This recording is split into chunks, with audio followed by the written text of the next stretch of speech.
Disrumpiendo nutricionalmente hacia una mejor salud.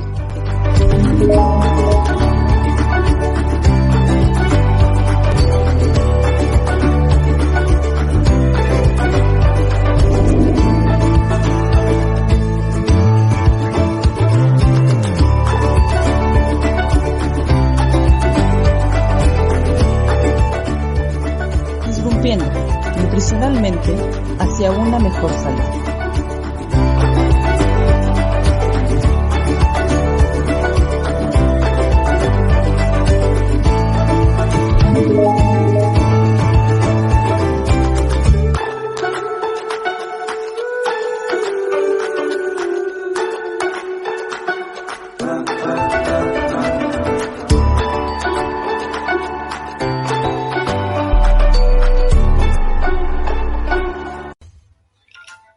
Hola, ¿qué tal? Muy buenas noches. Sean bienvenidos a esta ya nuestra quinta temporada en la tercera emisión o el tercer episodio. ¿Qué tal? Muy buenas noches, Itzel. Buenas noches, Master, ¿cómo está? Qué gusto verlo nuevamente por acá. Sí, ya vamos a estar ahora más entretenidos por este medio. Vamos ahora a hablar de algo interesante que por ahí estábamos atendiendo, que es el tema de alimentos biogénos o biociógenos. Ahorita me vas a decir bien la palabra. Que son alimentos que se pueden prohibir o se deben de tener cuidado en pacientes con hipotiroidismo. Y antes de entrar en el tema, me gustaría darles un poquito de cifras, un poquito de información en la situación en México. En México, este problema hace muchos años, en los años 40, en los años 30, 40, se tenía un problema relacionado a la alimentación. Había desabasto alimentario y por lo tanto había una deficiencia. Pero ahorita vamos a hablar de algunos conceptos muy básicos de la enfermedad, de la hipotiroidismo, que se dividen en diferentes etiologías, es primaria, secundaria y terciaria, pero en este caso les hablaba de la parte histórica de nuestro país en México, que en los años 40 se tenía un problema de caso primario, que era la deficiencia de yodo en la población, principalmente infantil. Ya después se empezó a corregir, ¿verdad? Con la digamos, adición del yodo en la sal. Pero actualmente en México no es un problema grave, pero sí hay 1% de la población en México que lo padece, que es un número interesante, es un número de 1 millón de personas que lo padece. Y no todos saben que lo padecen. Ese es el gran detalle. En este caso, la gran mayoría, digamos que es 10 veces más frecuente en mujeres, o es más frecuente en mujeres este tipo de hipotiroidismo primario, ya sea por una situación autoinmune, que ahorita nos va a explicar la licenciada Itzel, nos va a decir un poquito más a detalle esa situación, y la otra es relacionado un poco más al tema de situaciones secundarias, un poquito más de infecciones, cirugías o problemas de traumatismo. Pero vamos a ir desglosando ese tema. Nada más quería como un panorama global de la situación en México de la hipotiroidismo, que en sí hay como nutricionistas, como profesionales del área de la salud, tenemos que tener cuidado y saber explorar, saber hacer un buen diagnóstico y un buen tratamiento, y todo obviamente con un equipo multidisciplinario, porque también va de la mano con el especialista en el ámbito más médico, con el endocrinólogo principalmente. Así que, Itzel, si nos vas un poquito más metiendo en este tema, te agradecería. Sí, claro que sí. De ahí tocó un punto muy importante, que es la parte de que como nutriólogos debemos de estar conscientes de la importancia que tiene como tal la glándula tiroides. Si pudiéramos decir una función, porque de las miles funciones que tiene, una función en específico sería la regulación del metabolismo y especialmente el metabolismo basal. Y eso creo que ya nos hace mucho ruido como nutricionistas, como nutriólogos, de la importancia que tiene entonces en básicamente el metabolismo y crecimiento y demás acciones a nivel de nuestro sistema y nuestro cuerpo. Entonces, bueno, esta glandulita evidentemente pues no funciona por sí sola.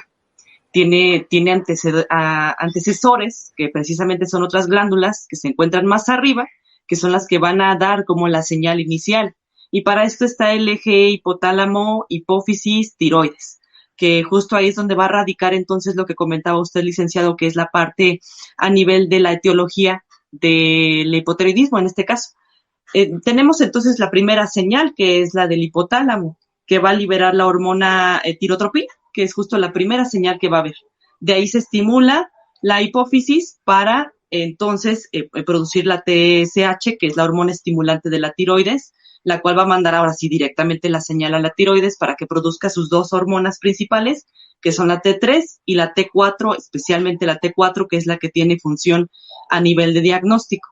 Entonces, bueno, pues ya teniendo esto en cuenta, vamos a ver que, como comentaba usted, licenciado, la parte de la clasificación en este sentido de los tipos de hipotiroidismo, en este caso, que vemos el hipotiroidismo primario, secundario y terciario, como ya mencionaba, y que esto tiene que ver con la localización del defecto, por así decirlo, en este caso.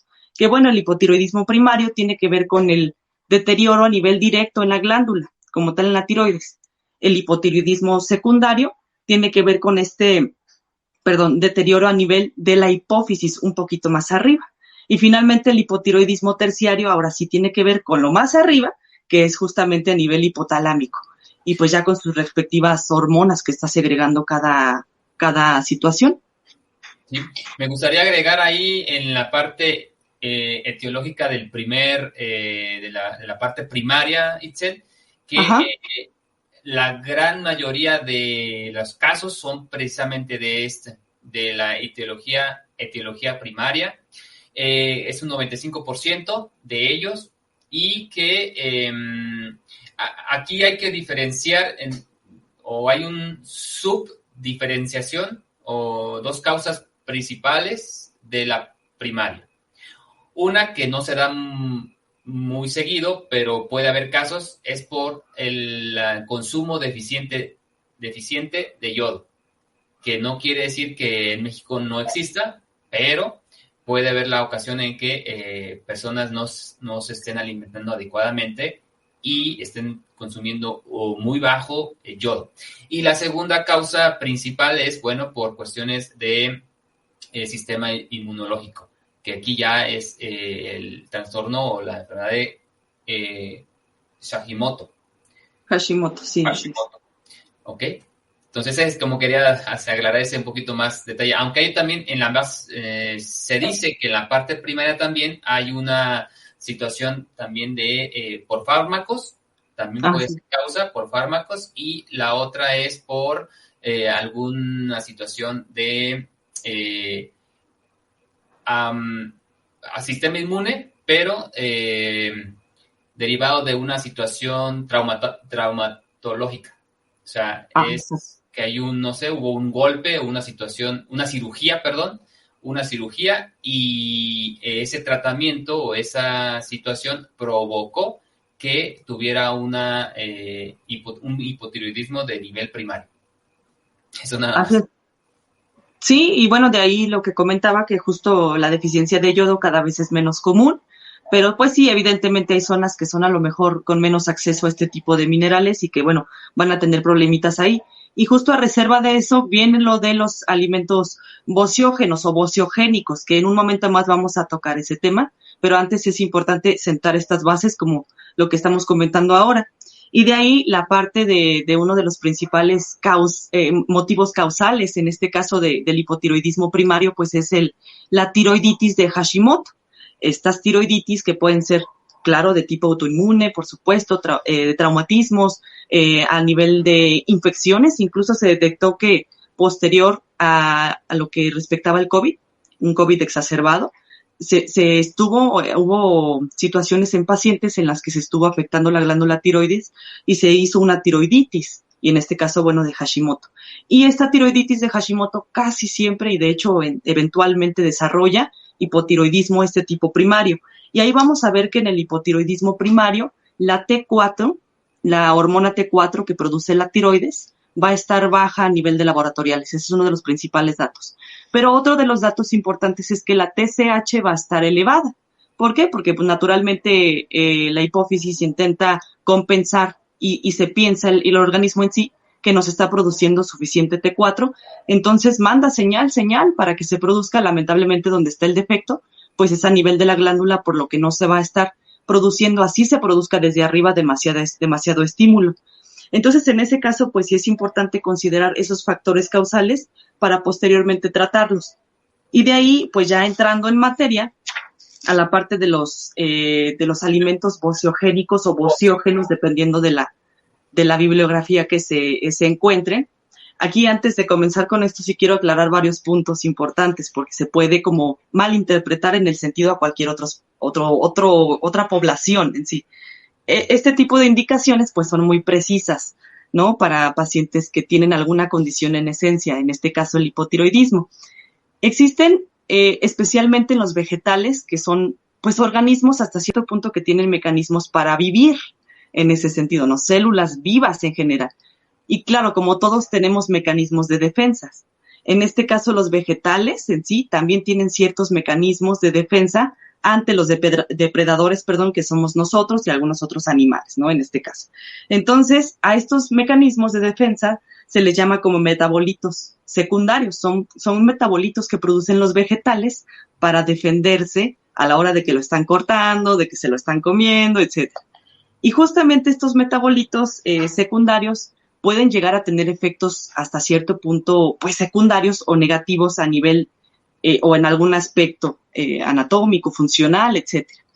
Entonces, hay una familia especialmente de verduras, de vegetales, que son las brasicáceas.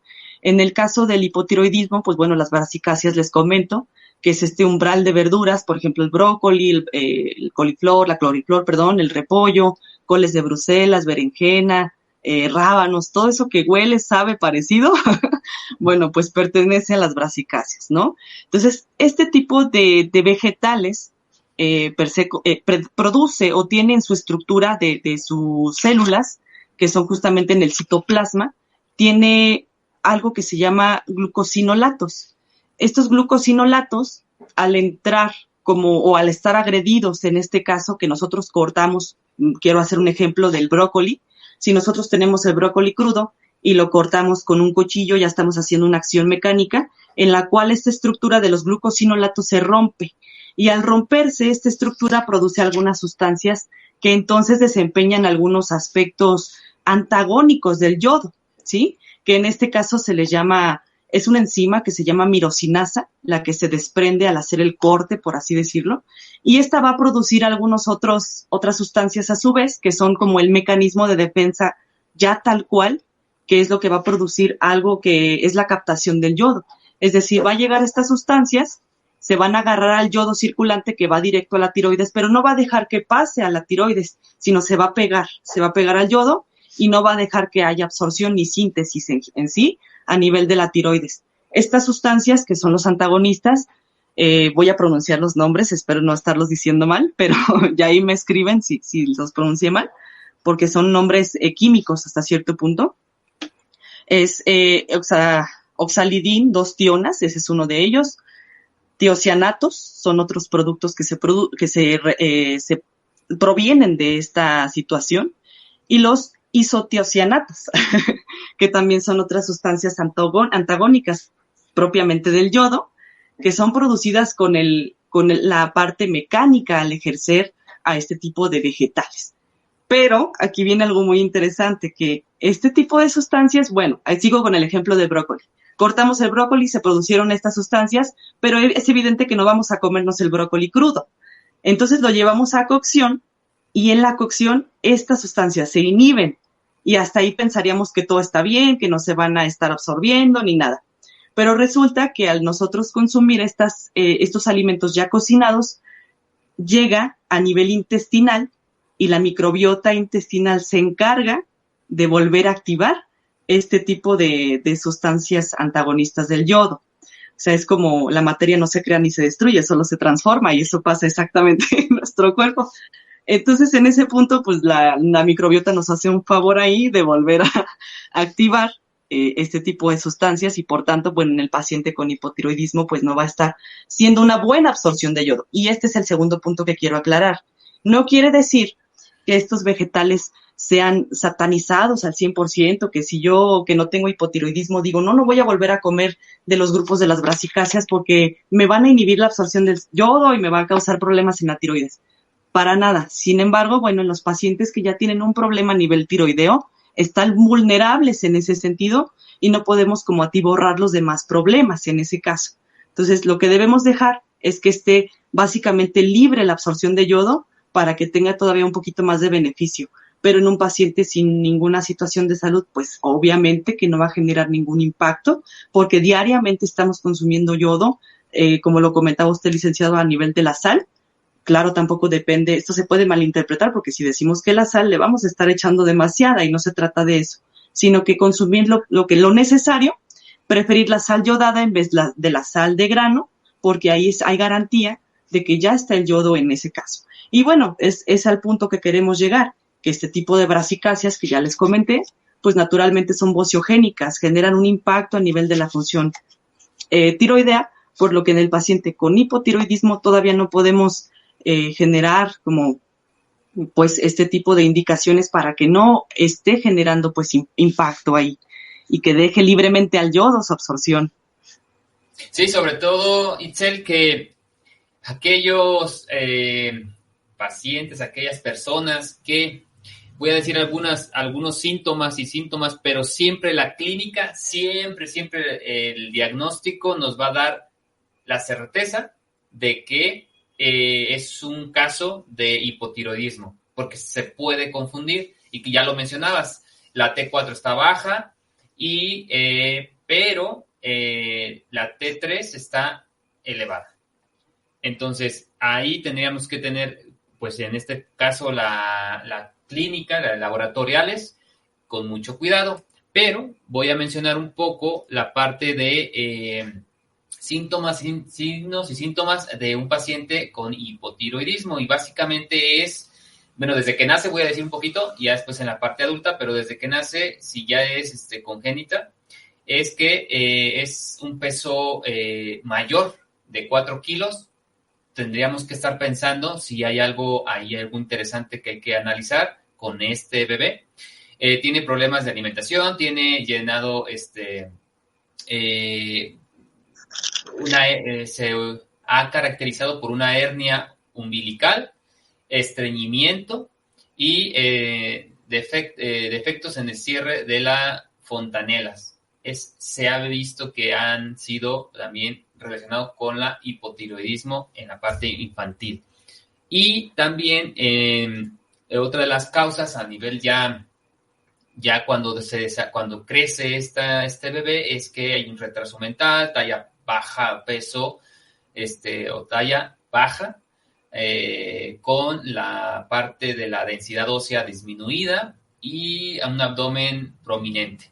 La piel reseca, principalmente en un paciente con hipotiroidismo, vamos a observar visualmente en los signos una piel seca, reseca, con escamas y edema periférico. Es una de las causas de los signos y síntomas que vamos a estar observando, además del estreñimiento que ya había mencionado. Y entonces, esa es la clínica a nivel de signos y síntomas, pero la que te va a dar la diagnóstico como tal es los laboratoriales. Y para ello, pues siempre es bueno recomendarles a los colegas que se acerquen hacia los especialistas endocrinólogos, en el cual van a tener que tener una buena equipo para tratar a este paciente. Entonces también es un paciente que también a la clínica al momento de la palpación, pues al momento de observar la glándula tiroides, pues va a estar inflamada.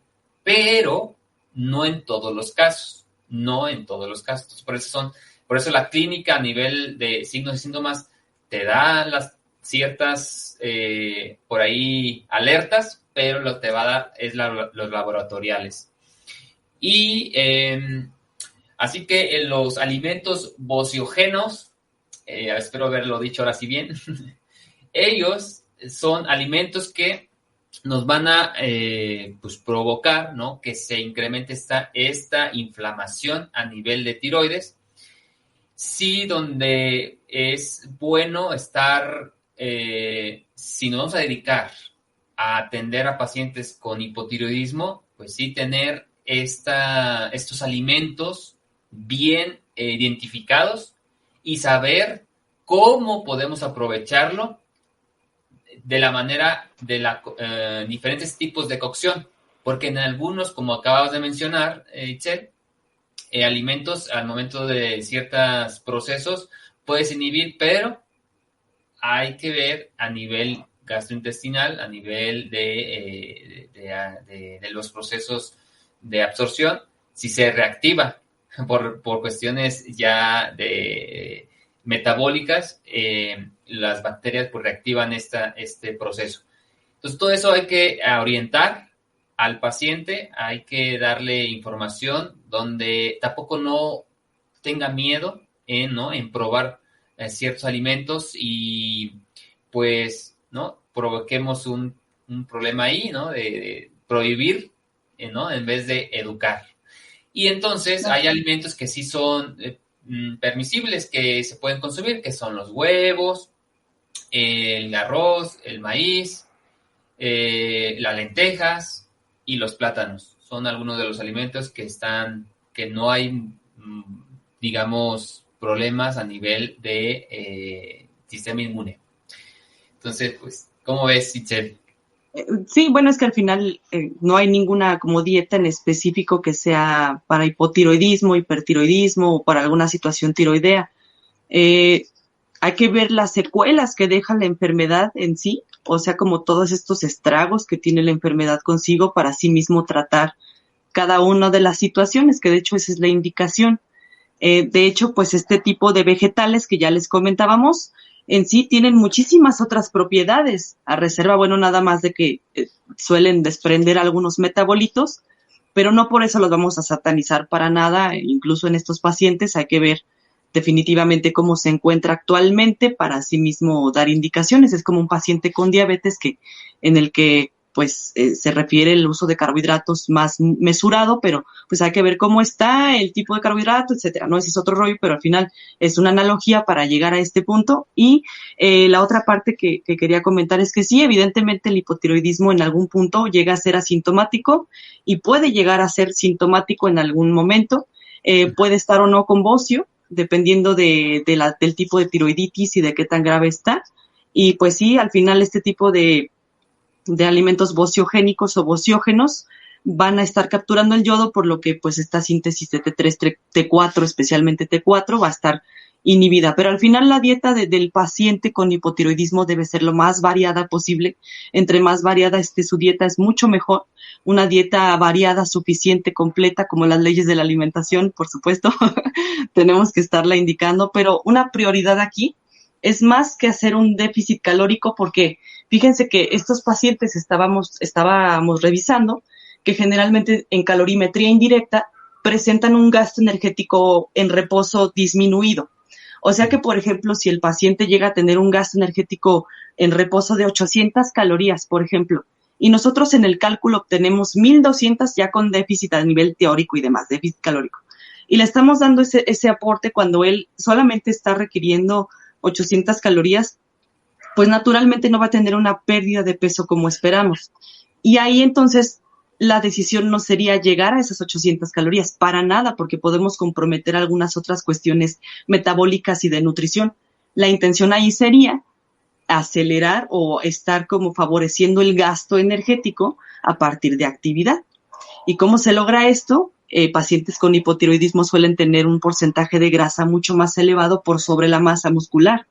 Lo que tenemos que hacer es estimular el crecimiento muscular para que de forma natural, ustedes saben, el músculo es metabólicamente activo, para que haya entonces un gasto energético a nivel muscular y que estemos garantizando que su gasto energético en reposo se estabilice mucho más y que podamos otorgar un mayor aporte de calorías, de nutrientes, sin descompensar ninguna otra zona.